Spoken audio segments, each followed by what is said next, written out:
Assalamualaikum warahmatullahi wabarakatuh. Di sini kami akan mempresentasikan materi tugas mata kuliah Farmasi Fisika, dan kami berterima kasih kepada Bapak Irwandi M. Far selaku dosen pengampu mata kuliah Farmasi Fisika. Dan di sini materi yang kami presentasikan yaitu berjudul dispersi. Baik, di sini saya langsung aja masuk pada materi pertama, yaitu definisi dispersi. Apa sih itu dispersi? Dispersi adalah peristiwa penguraian sinar cahaya yang merupakan campuran beberapa panjang gelombang menjadi komponen-komponennya karena pembiasaan. Lanjut pada tujuan dispersi dalam farmasi, di sini ada beberapa, yaitu yang pertama untuk analisis kualitatif, di mana dia menggunakan dispersi cahaya untuk menganalisis komposisi atau sifat fisik suatu obat atau bahan farmasi. Yang kedua untuk stabilitas farmasi, di mana dispersi cahaya dapat digunakan untuk memantau perubahan warna atau spektrum cahaya suatu bahan farmasi sebagai indikasi adanya degradasi atau perubahan struktural yang dapat mempengaruhi stabilitas produk. Yang ketiga yaitu untuk karakterisasi obat dan bahan baku, di mana dia menggunakan teknik dispersi untuk karakteristik obat dan bahan baku farmasi guna untuk memastikan keputusan standar terhadap kualitas. Yang keempat itu untuk penelitian mikrostruktur, di mana dispersi dapat membantu penelitian mikrostruktur dan distribusi ukuran partikel suatu formulasi farmasi yang dapat mempengaruhi sifat fisik dan biofasilibilitas produk. Lanjut, ilustrasi peristiwa dispersi, di mana seperti yang tadi saya bilang, dispersi adalah peristiwa penguraian cahaya mikromatik atau putih menjadi cahaya-cahaya monokromatik merah, jingga, kuning, hijau, biru, dan ungu. Proses dispersi itu sendiri merupakan cahaya polikromatik, artinya cahaya yang terdiri atas banyak warna dan panjang gelombang. Jika cahaya diarahkan ke prisma, maka cahaya putih akan terurai menjadi cahaya merah, jingga, kuning, hijau, biru, nila, dan ungu. Lanjut pada materi selanjutnya, yaitu apa sih itu cahaya monokromatik dan polikromatik. Nah, definisi cahaya monokromatik adalah cahaya yang hanya terdiri atas satu warna dan satu panjang gelombang. Contoh cahaya monokromatik adalah cahaya merah dan ungu. Cahaya-cahaya monokromatik meji kuhibiniu pada prisma lewat pembiasaan atau pembelokan. Hal ini membuktikan bahwa cahaya putih terdiri dari harmonisasi berbagai cahaya putih dengan berbeda panjang gelombang. Dan cahaya polikromatik, apa sih cahaya polikromatik itu? Cahaya polikromatik merupakan cahaya putih, artinya cahaya yang terdiri dari atas banyak warna dan panjang gelombang. Jika cahaya putih diarahkan ke prisma, maka cahaya putih akan terurai menjadi cahaya merah, jingga, kuning, hijau, biru, nila, dan ungu. Cahaya-cahaya memiliki panjang gelombang yang berbeda. Setiap panjang gelombang memiliki indeks bias yang berbeda. Semakin kecil panjang gelombang, semakin besar indeks biasnya. Selanjutnya warna cahaya dan panjang gelombang monokromatik. Di sini ada beberapa warna, yaitu yang pertama warna ungu dengan panjang gelombang 400 sampai 440 nanometer. Warna biru panjang gelombang 440 sampai 495 nanometer. Warna hijau 495 sampai 580 nanometer. Warna kuning panjang gelombang 580 sampai 600 nanometer. Warna orange atau jingga panjang gelombang 600 nanometer sampai 640 nanometer. Warna merah 640 sampai 750 nanometer. Kapan dan mengapa dispersi terjadi? Nah, dispersi terjadi karena perbedaan indeks bias tiap warna cahaya. Cahaya putih yang diarahkan ke prisma terurai menjadi cahaya yang berwarna merah, jingga, kuning, hijau, biru, nila, dan ungu. Cahaya-cahaya ini memiliki panjang gelombang yang berbeda dan setiap panjang gelombang memiliki indeks yang berbeda. Selanjutnya, prinsip-prinsip dispersi. Di sini ada beberapa. Yang pertama, spektrum cahaya. Dispersi menciptakan spektrum warna yang merupakan sekuens warna dari panjang gelombang yang berbeda. Yang kedua, ada aplikasi dalam optik. Prinsip dispersi ini digunakan dalam berbagai peralatan optik seperti prisma spektroskopi, lensa, dan kacamata prisma. Yang ketiga ada perubahan panjang gelombang. Nah, panjang gelombang cahaya dapat berubah saat melewati materi dispersi. Yang keempat, indeks bias atau refraksi. Materi dispersi ini memiliki indeks bias yang berbeda-beda untuk setiap panjang gelombang. Jenis-jenis dispersi.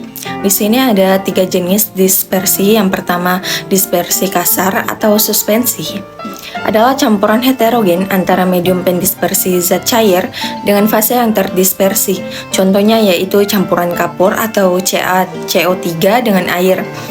Yang kedua ada dispersi halus atau dispersi molekuler, adalah campuran homogen antara medium pendispersi zat cair dengan fase yang terdispersi padatan, sehingga fase terdispersi larut sempurna pada medium pendispersi zat cair.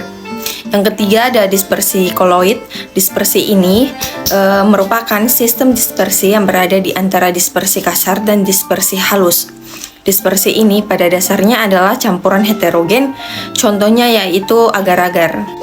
Nah, masuk pada faktor-faktor yang mempengaruhi dispersi. Di sini ada 3 faktor yang mempengaruhi dispersi. Yang pertama, kondisi lingkungan, seperti kelembapan dan kondisi lingkungan lainnya dapat mempengaruhi sifat fisik medium dispersif. Yang kedua ada suhu. Suhu medium dapat mempengaruhi indeks bias dan oleh karena itu dapat mempengaruhi dispersi. Yang ketiga ada tekanan. Perubahan tekanan dalam medium dapat mempengaruhi indeks bias dan sifat optiknya. Berikutnya yaitu sifat materi. Indeks bias atau sifat fisiokimia materi dapat mempengaruhi dispersi cahaya karena adanya perbedaan dalam respon medium terhadap panjang gelombang cahaya. Beberapa faktor yang memainkan peran dalam mempengaruhi dispersi meliputi: yang pertama, indeks bias atau N. Indeks bias relatif dari suatu medium merupakan parameter kunci yang menentukan seberapa banyak cahaya akan memperlambat di dalam medium tersebut. Yang kedua, sifat fisiokimia, struktur molekul dan sifat fisiokimia suatu materi seperti padatan, posisi kimia, dan elastis dapat mempengaruhi seberapa kuat cahaya dihamburkan atau diperlambat dalam melewati medium. Yang ketiga, struktur mikroskop. Struktur mikroskop atau tata letak partikel di dalam medium juga berperan. Yang keempat, difraksi. Dispersi cahaya juga dapat terjadi melalui difraksi yang dipengaruhi oleh karakteristik sifat materi yang dilewati oleh cahaya.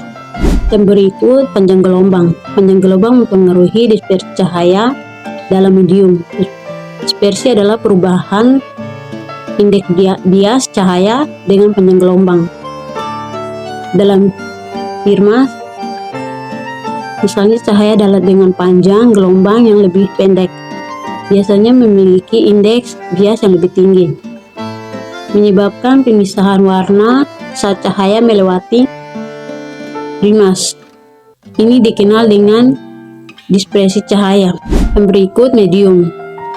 Medium tempat cahaya melewati memainkan peran kunci dalam menyebabkan dispersi. Indeks bias medium yang merupakan rasio kecepatan cahaya di udara dibandingkan dengan kecepatan cahaya dalam medium, mempengaruhi sejauh mana cahaya dibiaskan. Medium dengan indeks bias yang berubah-ubah dengan panjang gelombang cenderung menyebabkan dispersi yang lebih besar, seperti yang terjadi dalam prisma optik. Sebagai contoh, prisma kaca memperlihatkan dispersi yang berbeda. Untuk warna-warna, perbedaan karena indeks bias kaca bervariasi dengan panjang gelombang cahaya. Baik, yang keempat yaitu aplikasi dispersi dalam kehidupan sehari-hari. Seperti yang diketahui, peran dispersi dalam memainkan formulasi obat dan sediaan farmasi. Bagaimana dispersi digunakan dalam formulasi obat dan sediaan farmasi? Yang pertama, suspensi obat. Obat yang sulit larut dalam air dapat diformulasikan sebagai suspensi, di mana partikel obat dispersikan dalam cairan pembawa. Yang kedua, emulsi farmasi. Beberapa obat atau bahan aktif farmasi lebih mudah dipecah dalam fase minyak. Oleh karena itu, emulsi merupakan dispersi cair dalam cairan lain. Yang ketiga, solusi dan larutan. Beberapa obat dapat diformulasikan sebagai solusi atau larutan untuk memastikan penyerapan cepat dan efisien. Yang keempat, teknologi liposom. Liposom adalah vertikal berlipid yang dapat mengandung obat dalam interior atau di dalam lapisan lipid. Contoh penerapan dispersi dalam berbagai industri. Yang pertama, industri farmasi. Dalam industri farmasi, dispersi obat dapat meningkatkan kelarutan dan penyerapan obat oleh tubuh. Yang kedua, industri makanan. Di industri makanan, dispersi dapat digunakan untuk menciptakan produk dengan tekstur yang lebih baik. Yang ketiga, industri cat. Dalam industri cat, dispersi pigmen dapat menghasilkan cat yang lebih homogen. Berikut yang kelima, dispersi cahaya dan spektrum warna. Pertama, dispersi cahaya dan spektrum warna. Dispersi cahaya. Dispersi cahaya adalah fenomena di mana cahaya putih saat melewati sebuah prisma atau medium transparan lainnya terurai menjadi spektrum warna. Sedangkan pembentukan spektrum warna terjadi karena cahaya putih terdiri dari berbagai panjang gelombang yang mewakili warna-warna dalam spektrum elektromagnetik. Saat cahaya melewati prisma panjang gelombang yang berbeda mengalami perubahan arah atau dispersi dengan tingkat yang berbeda, menciptakan spektrum warna yang terpisah. Berikut hubungan antara indeks bias dan dispersi cahaya. Indeks bias atau indeks bias reaktif mengukur seberapa banyak cahaya memperlambat ketika melewati suatu medium dibandingkan dengan kecepatan cahaya di ruang hampa. Dispersi cahaya menyebabkan indeks bias medium tersebut bervariasi dengan panjang gelombang cahaya. Hubungan antara indeks bias atau N dan dispersi cahaya terkait dengan perubahan kecepatan cahaya seiring dengan perubahan panjang gelombang.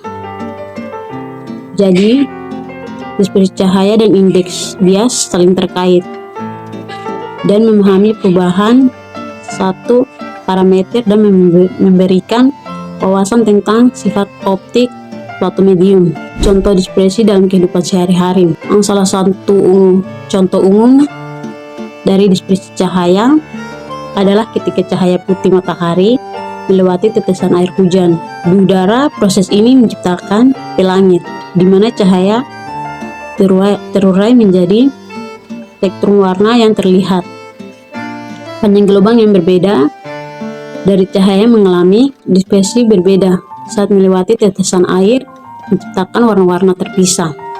Baik, langsung saja masuk pada kesimpulan materi. Jadi kesimpulan yang dapat kita ambil adalah bahwa panjang gelombang cahaya dan indeks bias medium tanpa cahaya melewati memiliki peran krusial dan mempengaruhi sejauh mana cahaya dibiaskan. Medium dengan indeks bias yang bervariasi dengan panjang gelombang cenderung menunjukkan dispersi yang lebih signifikan. Seperti yang terlihat dalam fenomena prisma optik, dispersi merupakan fenomena penting dalam pemahaman sifat cahaya dan penguraian warna-warna yang terkandung dalam spektrum elektromagnetik. Baik, itu saja materi yang dapat kami presentasikan. Lebih dan kurangnya kami mohon maaf. Wabillahi taufiq wal hidayah. Wassalamualaikum warahmatullahi wabarakatuh.